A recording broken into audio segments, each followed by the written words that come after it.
Sonra mən deyirəm ki, belə adi bu suallara cədvəl quraq belə. Mən də elə fikirləşirəm ki, cəd deyir, elə qiymətlər verək ki, hə. Bundan bunu çıxanda bu 4-ə bölünsün. Elə bil ki, bax belə verirəm 2. 2 versən, necə olur? 10 oldu. 90-dan bunu çıx, 80. 80-ə 4-ə bölünürmü? 4 bölünür. Deməli, belə 2 verəndə A necə olur? 1.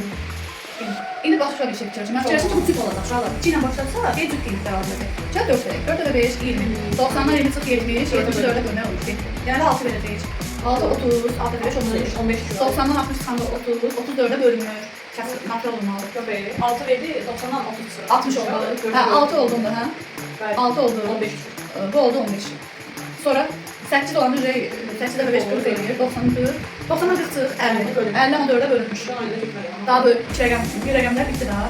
Deməli belə. Sonra da deyir ki, ən böyük qiymət o da olmaz. Onda her iki Burada ən böyük qiymət budur. Anında beynində ödəyəcək ən böyük qiymət budur. 5 vurulsun 20, 4 vurulsun 2.